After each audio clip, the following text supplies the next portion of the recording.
नमस्कार. गेल्या भागामध्ये मी विश्वासाचा जन्म याबद्दल बोलली. आजच्या भागाची सुरुवात माझ्या अनुभवाने सांगणार आहे. ज्या वेळेला मी इंटिग्रेटेड क्लिनिकल हिप्नोथेरपीमध्ये या कोर्ससाठी ॲडमिशन घेतली, त्यावेळेला खरंच माहिती नव्हतं की मला माझ्या इतक्या आतमध्ये जाऊन डार्कनेस बाहेर काढायचा आहे. आणि हा डार्कनेस म्हणजे रिजेक्शनची भीती, पीपल प्लीजिंग करणं, उगाचच लोकांना मदत करायला जाणं, सगळे जे काही विचार माझ्या मनात समोर असे यायला लागले, त्याचं मूळ होतं माझ्या जन्माचं. दुसरी मुलगी म्हणून जन्माला आली. आईला इतकी भीती वाटत होती की तिने माझ्याकडे बघितलंच नाही जोपर्यंत माझे बाबा आले नाहीत. ही ऐकलेली गोष्ट आहे.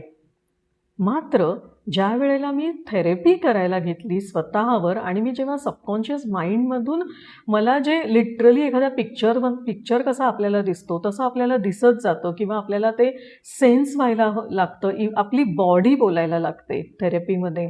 आणि त्यावेळेला मला लक्षात आलं की माझ्या आईला केवढी भीती वाटली होती की ती आता दुसऱ्या मुलीला जन्म देणार आहे.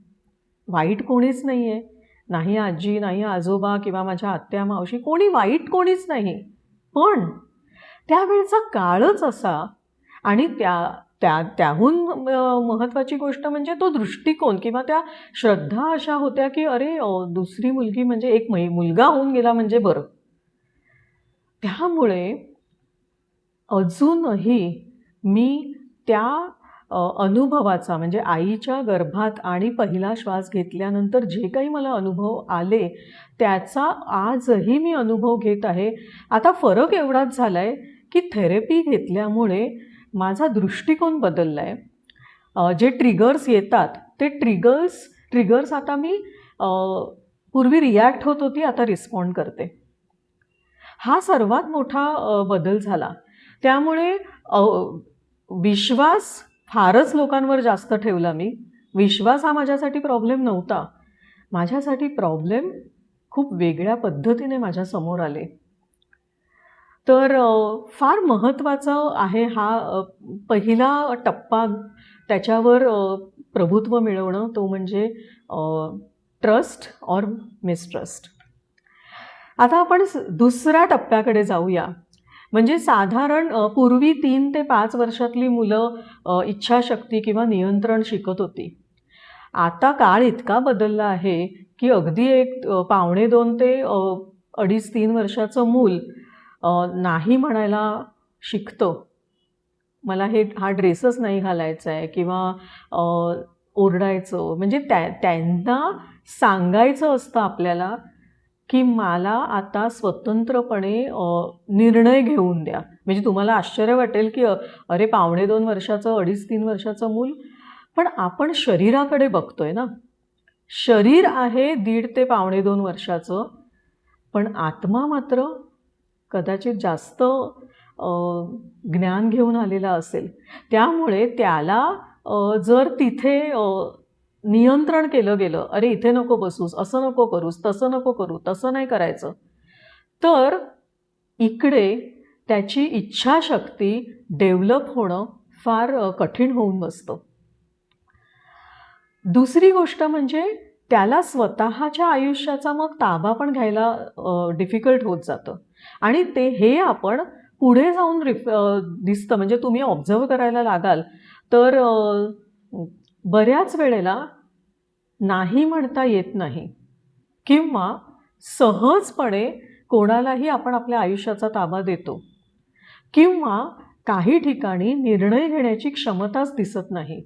आणि ह्याचं मूळ होतं की जो दुसरा टप्पा आहे मनाच्या प्रगल्भतेचा, जिकडे आपण आपली इच्छाशक्ती डेव्हलपच झाली नाही. सो विश्वास हा पहिला टप्पा झाला. दुसरा टप्पा झाला इच्छाशक्ती आणि नियंत्रण मिळवणं. तिसरा टप्पा येतो म्हणजे खरं तर एकदम खेळण्याचा हा पिरियड आहे. मात्र पहिले 2 टप्पे आणि स्पेशली जर दुसरा टप्पा जो इच्छाशक्तीचा डेव्हलप नाही झाला, तर इथे मात्र हे मूल आपल्या पायावर धोंडा कसा मारायचा हे शिकतं. म्हणजे सतत उशिरा उठणं, सतत उशिरा अभ्यास करणं किंवा कुठे जायचं असेल तर टाळमटाळ करणं किंवा उगाचच काहीतरी अशा काही गोष्टी करणं की जेणेकरून नंतर पश्चाताप होईल, अरे बापरे मी आत्ता नाही बोलायला पाहिजे होतं, हा फोरम बरोबर नाही आहे.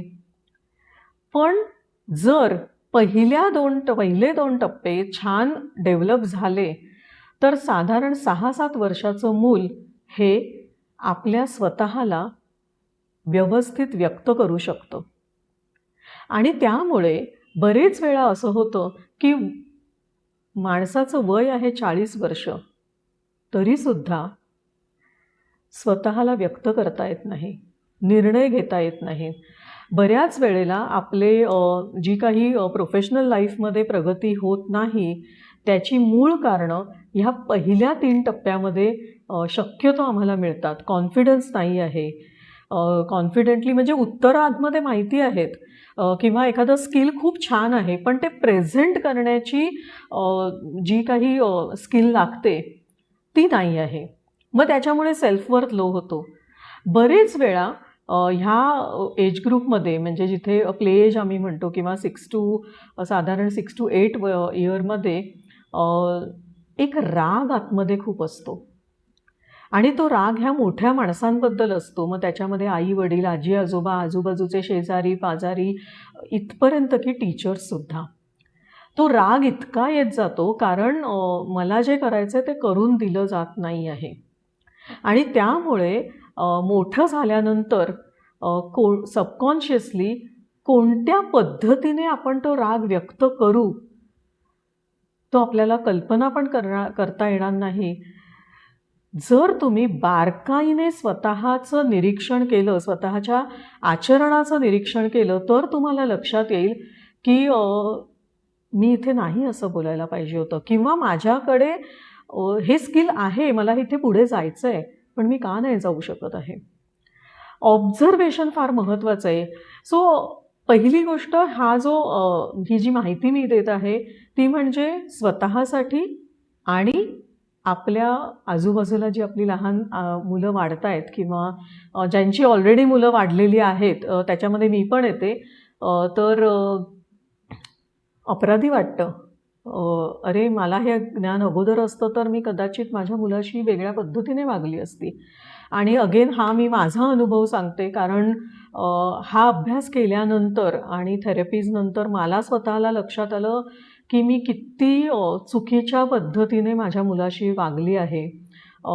फार त्याच्या मागे लागलेली होती कारण ऑफिसमधनं घरी यायचं आणि मग त्याच्यानंतर जो थोडा वेळ मिळतो त्याच्यात थोडंसं खेळायचं पण, होमवर्क पण बघायचा.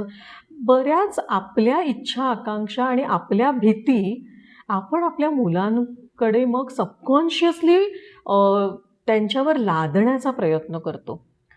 मी स्वतः माझ्या ह्या गिल्टवर काम केलेलं आहे की मला फार अपराधी वाटलं की मी वेगळ्या पद्धतीने नुसताच मुलगा नाही बरेच असे नाती आहेत की मी वेगळ्या पद्धतीने वागू शकली असती.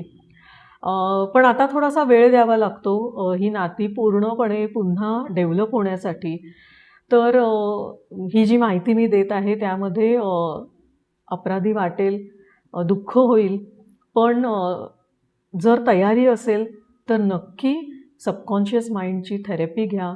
Regression therapy, inner child work, clinical हिप्नोथेरपी, चांगले